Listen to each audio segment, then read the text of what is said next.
Hey guys, what's up? I'm Erin and welcome back to the channel. How much do you make a year? Don't you wish you could ask that question to absolutely everyone? I do. I find that question so fascinating. I think talking about money is interesting and it's fun. It might make me a rare bird, but I love the subject, hence this channel. Now, I know there are many people out there who get offended by the question, how much do you make? But odds are, if you are one who's watching this type of video, money videos, you might not think that that's such an odd question. My friends and I talk everything about money. We talk about incomes, we talk about savings rates, net worth, you name it, we discuss it. And I think it makes us better. I think it helps spotlight areas where we're doing really great and areas where we could be doing a little better, because let's face it, none of us are perfect. I think this question is so fascinating. I think it's so interesting. I think it's so fun to learn what your coworkers are making per hour or what your neighbor's take-home pay is, because then you're like, can they afford that house? Can they afford that car? It's just an interesting topic. And while I cannot answer what your coworker makes per hour or what your best friend's take-home pay is, I can speak to the averages. I can tell you what the average American makes per age group throughout life. So if you're interested in that, give this video a like and stay tuned. So we're gonna kick it off with the youngsters, those aged 15 to 24. The average annual income for this group is $48,000 a year or $4,000 a month. So obviously this category is an interesting bunch. For those who are on the young end of this, they're probably still in school. So it's probably lots of part-time work or summer jobs wherein they can actually get full-time work.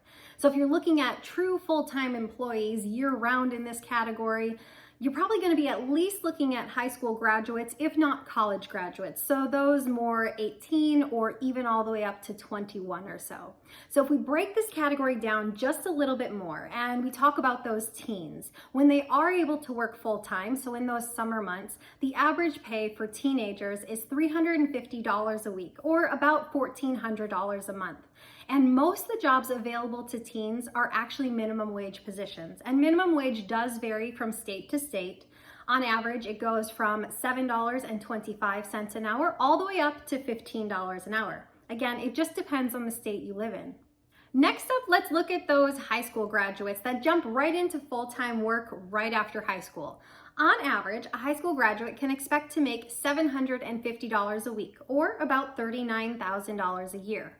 On the other end of the spectrum, we have recent college graduates in this category. And the average starting salary for a recent college graduate is about $50,000. And yes, it really does depend on the field you're going into. If you went into health sciences or business or engineering, you can really expect a higher starting salary. Whereas if you went into something like social work or some sort of liberal arts program, you're probably going to anticipate a lower starting salary. But all in all, a salary of $48,000 as an average for this group as a whole is really not all that bad.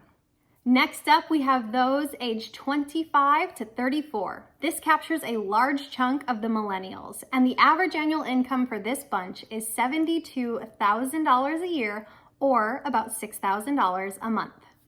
Now, this is the time frame where you really find your career. Prior to this point in life, most people are trying out jobs in different fields and not necessarily in the field that they end up aspiring to be in. But by the time you get to your late 20s or your early 30s, most people have either landed in or settled on a field that they enjoy enough to build a career out of. Now, at this point, you are likely in the very early stages of your career, meaning you have lots of promotions and pay increases in the years to come. But these early starting positions are a necessary stepping stone to those more senior positions down the road. This is where you gain knowledge, skill, and expertise. Now, as far as the savings rate for this group, it's not bad. They're saving an average of 7.5%. Like I said, not bad, but not great. However, that does mean they're saving an average of $5,400 a year. And if you do that right from the start, from the time you're 25 all the way up until the time you're 65, you could still retire with $1.5 million. The next category is 35 to 44-year-olds, and they have an average income of $89,000 per year or $7,400 a month. As you can see here, this is where people tend to start getting promotions, and those promotions lead to a pretty significant jump in average pay. Now, promotions don't just come from remaining loyal to one company. Most companies will give an average annual increase in salary of about 3% just to offset cost of living raises. However, if you are willing to explore options outside of your own company, you can actually boost your pay by 10 to 20%. So remaining loyal to your company that you're working for could actually cost you tens of thousands of dollars. I was literally able to get a $15,000 annual increase in pay by switching companies, and that was enough of a difference for me to jump ship.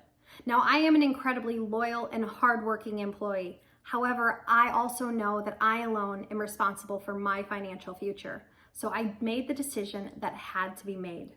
Now, there is a lot happening during these years of people's lives. Often people are getting married, having kids, buying a house. So even though their pay is increasing, so too usually are those expenses and the debt obligations. But even with all of these increases, they are somehow finding a way to save a bit more money. The average savings rate for this group is 8.2%, coming in to $7,400 a year. Next, we move on to those aged 45 to 54, and they have an average annual income of $92,000 per year, which works out to be about $7,700 a month. Now, this decade tends to really be people's peak earning years. You've probably had several promotions and you're probably at the top of the food chain, so to speak, in your company. There really may not be all that many promotions available due to the size and scope of your company or based on your knowledge and your capabilities. People in this age bracket really are holding those most senior positions in companies. Their time, their expertise, their knowledge, it commands higher pay. And this really is the time when people make that final push towards retirement, meaning that they're working longer hours, they're saving more, they're really trying to get the most they can out of their career. At this point, they've worked for decades, they've committed themselves to their job, and that means they get a higher reward. Their higher reward is a higher paycheck. Now, people at this point often see retirement in sight. And with retirement in sight, they tend to boost their savings a little bit. So that means they're saving an average of 9.7% of their pay, or an average of $9,000 a year, which again is decent, but it's not phenomenal. The average American should truly be saving at least 15% of their take-home pay. If not the 15, maybe you could strive for 20, because that can actually put you on a path to make sure you have true wealth when it comes to your retirement. It's okay to save less. Yes, you can still retire saving a smaller percentage of your income, but the more you save, the more secure your retirement is going to be. So I believe that most people should at least be saving 15% of your income. If you can save more, well, that's just a bonus. The next category is those aged 55 to 64, and they have an average annual income of $76,000 a year, or about $6,300 a month. Now, you may be thinking, why is there such a significant drop-off in wages? Aren't most of these people still working in this age group? Aren't they still holding those senior positions in companies? And the answer to both of these questions would be yes. But many of the people in this age group are working less. After years of climbing that corporate ladder, working late nights, weekends, even holidays, they're ready for a break. They cut back on their hours, they travel more, they spend the weekends at maybe the golf course or the beach, because why not? After dedicating yourself to a career for decades, sometimes you just want a break. Their career is no longer their main focus in life.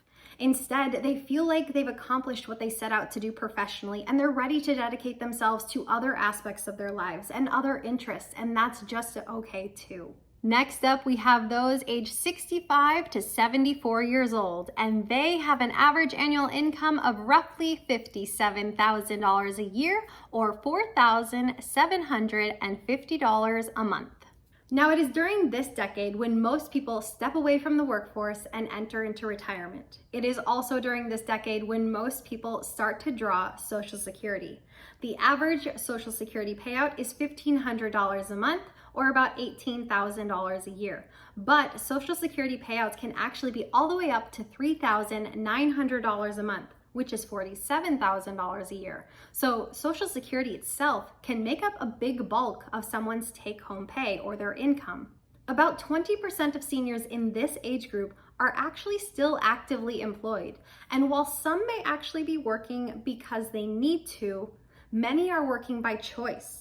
Many are working because they're engaged in a job they love, or they feel healthy enough to just keep going to work. And that's fine too. But just note that even though many are still employed, they are working less. They're working less hours, they're working less days, they're enjoying a slower pace of life. And finally, we have those who are 75 and older. The average income for this group is $37,000 a year, or about $3,000 a month. At this point, it's safe to say that the vast majority of people have entered retirement. In fact, only 8.4% of those over the age of 75 are actively employed in the workforce. So it's safe to say that the vast majority of the income for these people in this age group is really coming from Social Security or their own personal investments. So there you have it. That is the average income based on age group. Let me know what you think down below. Let me know where you fall. Let me know what you think of this income. Do you think it's actually a true representation, or do you think there are some flaws with this? Obviously, averages are just that. There are many people who make more. There's many people that make less. So averages still do have a little bit of leeway, but it's something to go off of. It's something to compare to. If you got anything at all out of this video, please give it a like on the way out. If you're new here, please hit subscribe. Also, if you wouldn't mind, if you have a friend or a family member who you think might get something out of this type of video, please consider sharing, as it really does help the channel. I post new videos every single week, so I will see you guys soon. Bye.